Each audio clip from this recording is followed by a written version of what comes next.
Welcome to the SaaS Revolution Show, a podcast by SaaStock. Here we interview SaaS founders from around the world who've been there and done that, as they share the ins and outs of how they built their businesses, their operations, their path to securing investment, and more. Our mission with the podcast is to help you, the founder, learn how to scale your SaaS, maintain your well-being, and navigate the complexities of this ever-changing industry. I'm your host, Alex Theuma, and together we'll explore the good, the bad, and the ugly in the journey to SaaS success.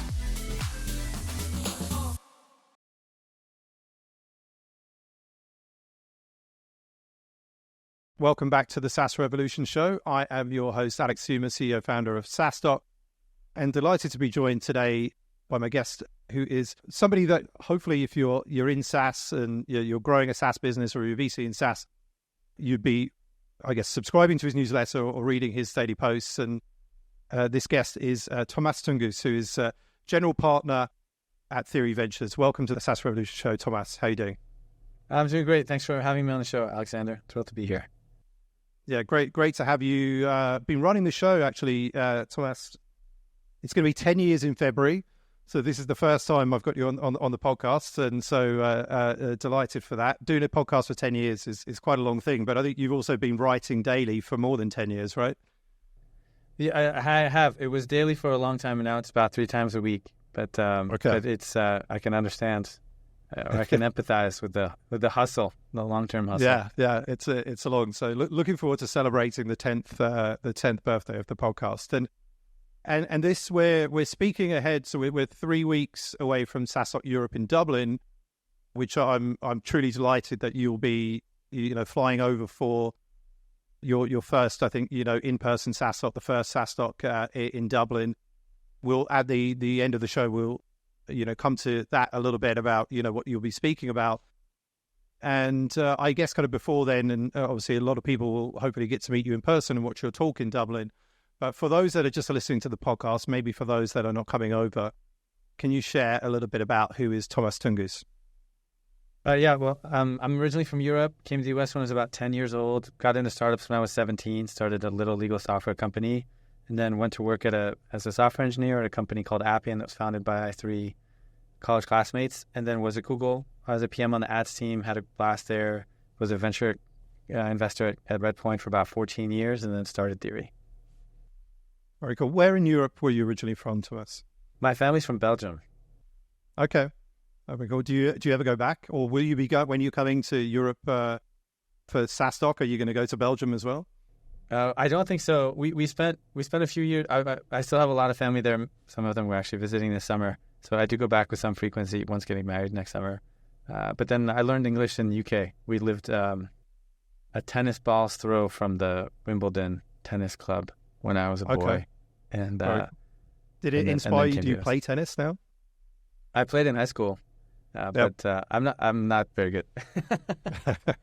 Okay, so you didn't take up a professional career in tennis to become the next Pete Sampras, or I don't know if anyone will know who Pete Sampras is, and depending on the age of the listener here, I should probably pick someone a little bit more modern, maybe a Jack Draper, UK sort of up and coming, but you also mentioned 14 years at Redpoint, right? I mean that's pretty long, right? And again, I don't know whether it's common in VC, and maybe comment on that, but certainly if you're working for like a tech startup, probably like 14 years would be unheard of, right?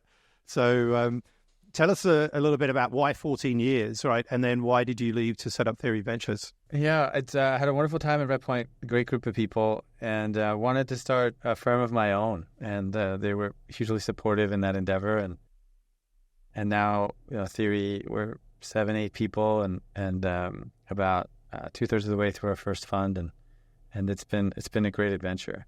But you're right. I mean, 14 years in any one play. If you were an IBM employee during the heyday, maybe you were there as a career person.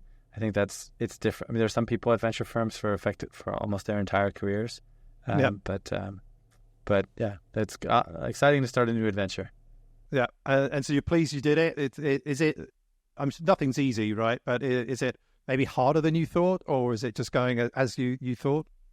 It's a gift. I think it's an incredible privilege to be able to recruit a team and be trusted with people's capital, and then also have the opportunity to design a firm that operates in a bit of a different way. So it is a lot of work. It is, but it's incredibly gratifying. And I imagine it's very similar to when you started, right? In the beginning, there's just many, many different things that you need to solve and lots of unanticipated problems. And over time, you hire exceptional people and start to build a machine. What's the thesis of Theory Ventures? Is it any different to your investing in Redpoint? And maybe share some of the companies that you've invested in and why you did so. For sure. We invest in data along three axes. So there's the modern data stack, business intelligence, databases. There's applications and infrastructure of AI, which encapsulates a lot of software today. And then the third category is blockchains. We view blockchains as some of the fastest growing and most valuable databases. Ethereum is worth 7 snowflakes in terms of market cap, and it's hugely profitable. So Ethereum produced $400 million free cash flow in Q1, which made it, on a percentage basis, the largest producer of any publicly traded software company in terms of cash. So those are the sectors that we invest. We invest any formation through about $1 million in ARR. So that translates to about $1 million to $25 million initial check. And some of the companies we backed, one is a business intelligence company called Omni, which is an ex-Looker team building a new version of Looker. There's Tobacco Data, which is a modern DBT.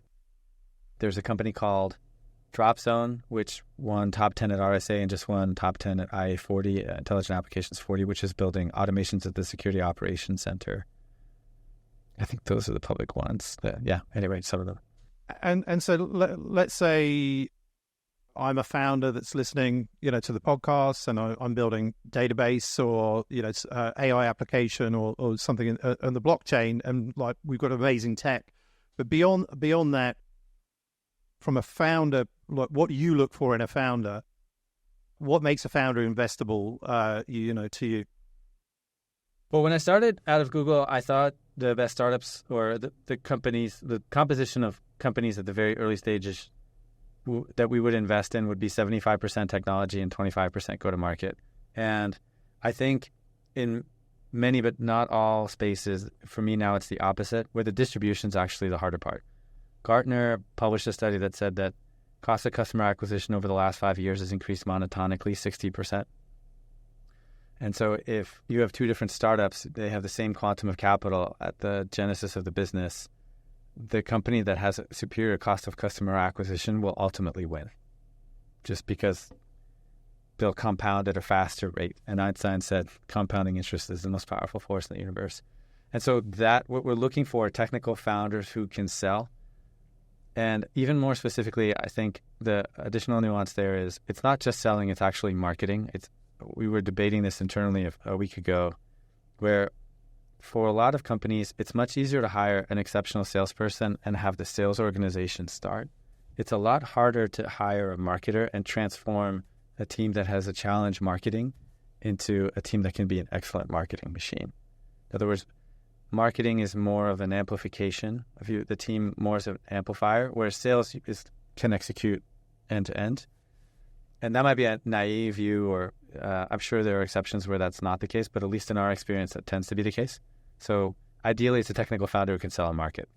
When you find that founder, that opportunity, like how long does it typically take from, and I'm sure it varies, right? But, finding the opportunity to making that investment, and how within that, how long does it take you to know that you want to invest in that company? Could it sometimes be 20 minutes in the call, or does sometimes, I guess, it might take a little bit longer? So the processes, some of them have run in the course of 9 months, where we are introduced to a team, we meet them, we track them, we introduce them to potential buyers, and that produces diligence. Some of them are very quick, where we have run a thesis in a space, we meet a team, and over the course of weekends, say we met one of our founders on a Thursday, had a coffee, went for a hike, spent all day Saturday, all day Sunday, and handshake on Sunday. And so it varies. Yeah, it varies quite a lot, but we'd love to have a prepared mind. We're extremely thematic in the way that we prosecute opportunities within venture capital. We think that depth and understanding in particular spaces is critical, because if you launch a rocket 5 degrees to the left or 5 degrees to the right over the course of 10 years, you may hit the moon or you may not. And so those nuances in the early days, I think, are important to understand. That's what we try to do. Do you ever like find an opportunity that maybe they've got a couple of term sheets already, and they like perhaps they're I don't know, you're in SF at the moment? Yes. Yeah. Maybe they're, I don't know, in Texas, right? Or maybe even they're outside of the US, they're in Belgium. And they're like, we got to meet tomorrow. You the type of VC that would just jump on the plane and like go and sort of meet that deal because it looks really exciting. Yeah. We have done that. Our first investment, I flew to London for lunch. Okay. And then you just fly back after lunch. And then I flew right back after. Yeah, we had a handshake after that lunch, and then I flew home. So it is possible. I think ideally the relationship is there for long periods of time because these are 5 or 10 year business partnerships that we're forming, and that to have that basis of trust is important. Yeah. Okay. I want to move into the topic of how AI is changing the future of SaaS, which it does, of course, segue somewhat into what you'll be, speaking about at SaaStock Europe. Actually, I was on a panel yesterday in Berlin talking about, something similar. I want to start off with, I don't know whether it's a provocative statement, but I've seen it, and these sort of maybe clickbait titles saying like, SaaS is dead and so on and so forth. What is your view? Is AI, potentially, killing SaaS? Oh, I don't think AI is killing SaaS. I think there's I think the global macro is a hugely deflationary force in software. Yeah. And Klarna, I think, is the lightning rod example where they've ripped out Salesforce from their sales teams. They are trying to my interpretation, I'm not close to the company, but my interpretation is they're trying to massively reduce the overall spend on software. Uh-huh. And I would say that in their approach, they are extreme, but they are representative of, I think, significant pressure that horizontal SaaS is facing. We ran an internal analysis, and our estimate is that in 2010, the average VP of sales spent $150 per month on $150 to $175 on sales technology per AE. And through the course of the decade, it grew to close to $750 to $850. And that's no longer sustainable. So you have this compression where, call it a compound startup or a product suite, there's a desire both from the office of the CFO and as a result, ultimately to a VP, that there's compression in overall pricing. And so you have this deflationary force that's existing within software. And had we not had the AI wave, I wonder how much more depressed the ecosystem would be because of that. You can see it in the Series A market. People are asking all the time, how much ARR, if I'm a non-AI software company, how much ARR do I need to raise a Series A? And it used to be $1 million, let's say 5 years ago. And now, what we hear is it's actually significantly more. Mm-hmm. And the public market valuations have fallen. And so then you have this force in contradiction in some sense, which is AI, and you have this massive capex spend from the hyperscalers, 12 to 15 billion a quarter. There was this wave maybe 12 to 18 months ago where everyone needed an AI strategy because that was the growth. And in the public markets, you see it. The companies that have AI strategies trade at 250x premium to the non-AI companies. And so there it's real. So that's sort of the countervailing force. And so we'll see where that tug of war ends up. The reason to be optimistic, the main reason to be optimistic is that most AI companies are not pursuing line item budgets in the way that the many point solutions that we invested in the last decade where there was a line item for conversational intelligence or network security or data enrichment. They're pursuing labor, and the labor budgets are 100 to 500 times larger than the line item budgets, and they don't need to capture that much market size to create a publicly traded company. So those are the forces in tension: deflation in per seat pricing, effectively, and then this potential ability to capture and transform some of the labor market spend into IT spend. Okay, and so I started the question with say, is SaaS dead? And now, as we've talked about, like AI going after labor, I recall, because it was only yesterday that there was one of the founders said that AI is just going to kill customer service and that there will be no customer service reps in the future. Again, is that a sentiment that you see, whether it's customer service or specific roles, that AI is just totally going to replace them?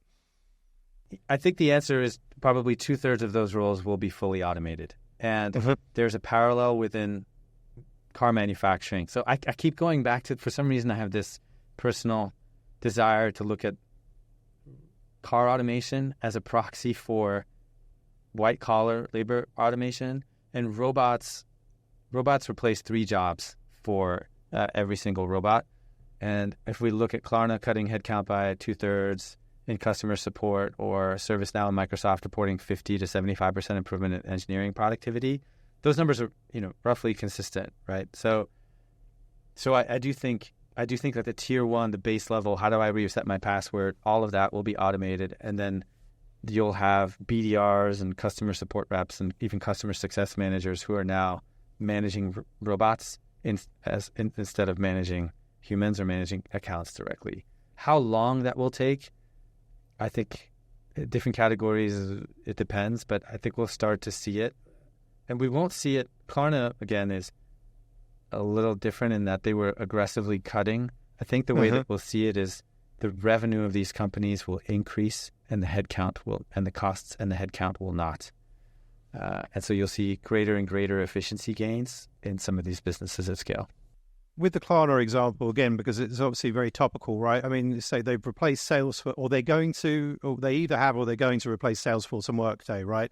And both of these platforms are like systems of record. You think they'd be really kind of sticky, very critical to the business, not easy to rip and replace, not easy to build something, you know, yourself, right? So I guess to the point, like, what are they thinking? Like, I mean, how easy is it going to be to build your own Salesforce, or even just, I guess, get the requirements, the key requirements that Salesforce has, and build that?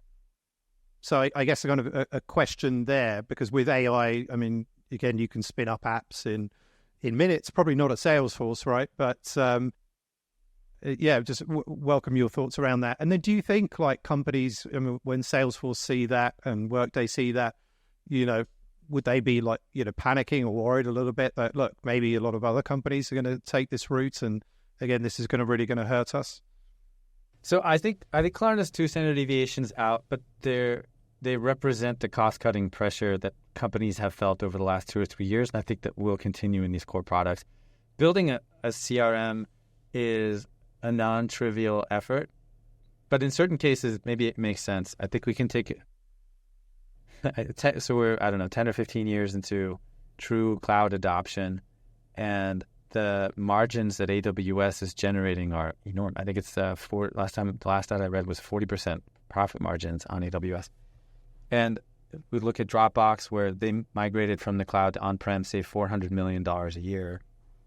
So there's precedent for self-hosting, self-management, building software internally, materially reducing costs, particularly when the advantages of the cloud are blunted. If a great part of the cloud is, if I don't know what my demand is, the cloud will satisfy the undulations and the spikes. But if I do know what my demand is and it's extremely predictable, I'm much better off actually managing the infrastructure myself. And so I would imagine, perhaps in Klarna's case, the OpEx associated with Salesforce on the customization, the administration, and then the software licenses, particularly because are high, particularly because the base, you can look at Salesforce's pricing, the base sales fee is $175, but if you want the AI features, it's $500. And so, you know, that's more than a doubling effectively in price. We could argue that's the activist investors in the public markets pressuring Salesforce now that it's at 9% growth instead of double-digit growth. It needs to produce more and more profits. And so if that's the dynamic, then maybe there is a case. Why wouldn't you choose HubSpot? Open question. But the cost savings, and I have to imagine somebody who's very sophisticated there ran the math and said overall, within the span of 3 to 5 years, typical payback within a large enterprise, the math should justify it.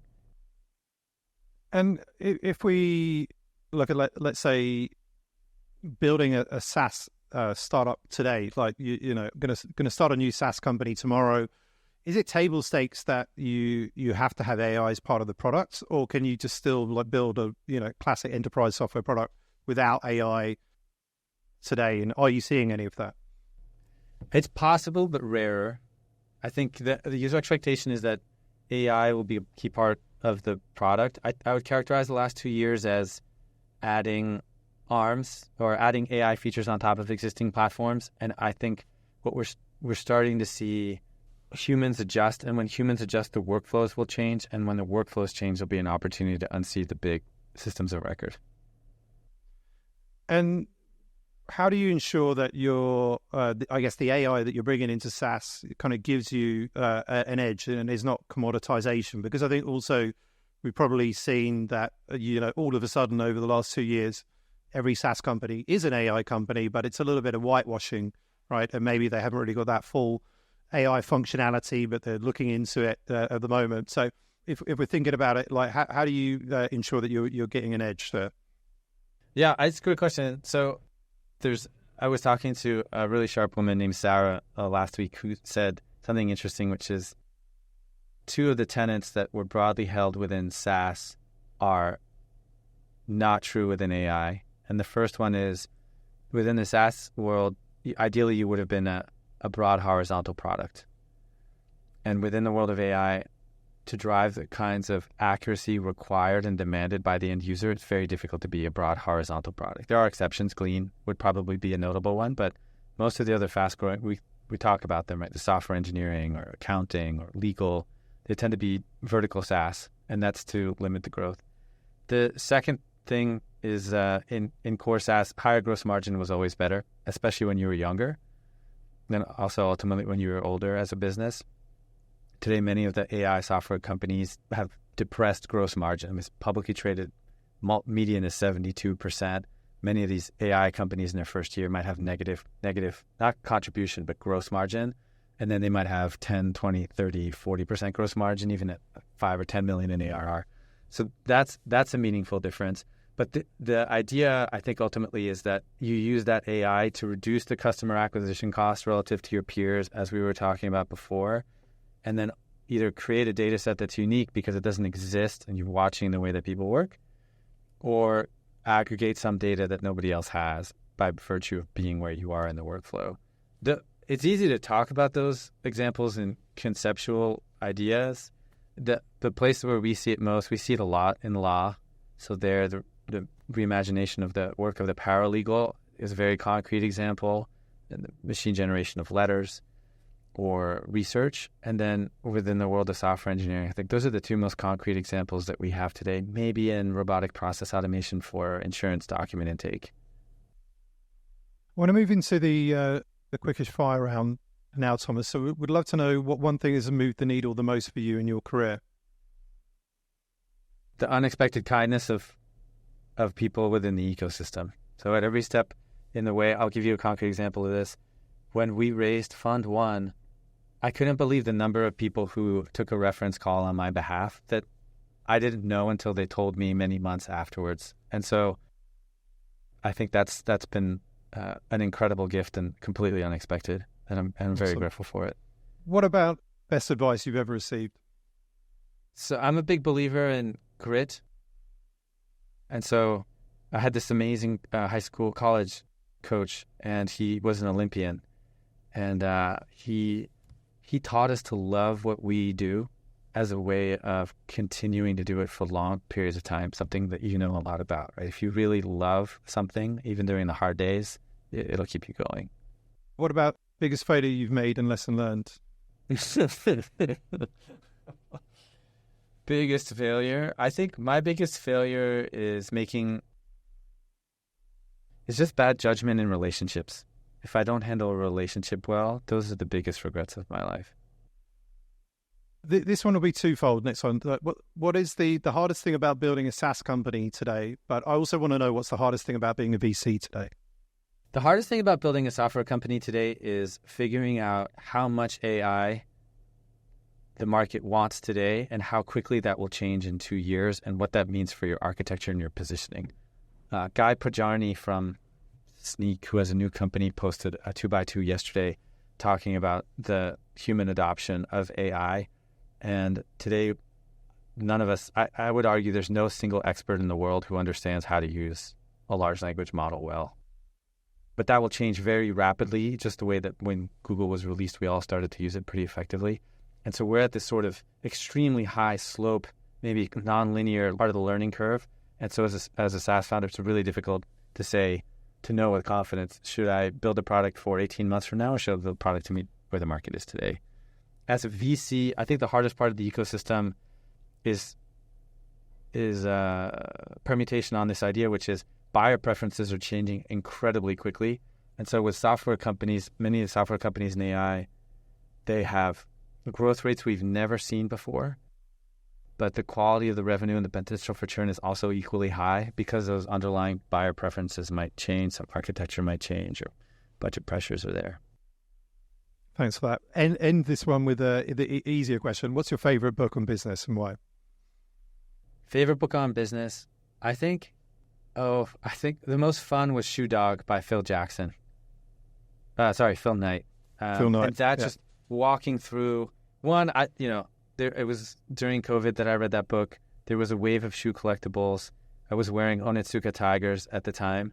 And so to hear how hard that business was to start and how much he persevered, and then his aggression around recruitment of athletes. And then the very last thing, going back to what we talked about at the beginning, his ability to market. Yeah. Right? He went after Michael Jordan early. He designed the swoosh. I mean, there's just so much about Nike, and now there's obviously a change in CEO, but there's so much about Nike that as an exemplary brand that I would like to learn. Yeah, no, amazing book, and like most of the story, I just never knew how you look at this like giant, company, and you just didn't think like how difficult it was and how many times they nearly went out of business and all the hard work that he put into it. But fantastic book, really good read. Just wrapping up now, Tomasz. So you are, as I mentioned, coming over to SaaStock Europe, which is in Dublin, 14th to the 16th of October, and I really appreciate that. What will you be talking about, and anything you're looking forward to? Have you been to Dublin before? And what are you looking forward to as well? It's been a long time. It's been more than 10 years since I was in Dublin. Had an amazing gelato last time that I still remember. But I'm really looking forward to being on stage and taking questions from the audience, talking about some of these dynamics, right? Deflation versus inflation across AI and SaaS. We'll be talking about the implications of what the hyperscalers are doing and what that means for individual software companies, and really how to build an early stage software company in a market environment that is an incredible flux, something we haven't seen since I think maybe the launch of the cloud. Awesome. Well, really appreciate you making the trip over to Dublin to speak at SaaStock. In the interim, where can people find you online? Where are you most active? I'm most active at tomtunguz.com. Awesome. Good stuff. Tomasz, thank you so much. We'll let you get on with your day, but looking forward to seeing you in 3 weeks' time at SaaStock Europe. It's a privilege to be here. Looking forward to it as well. Thanks, Alexander. Thank you.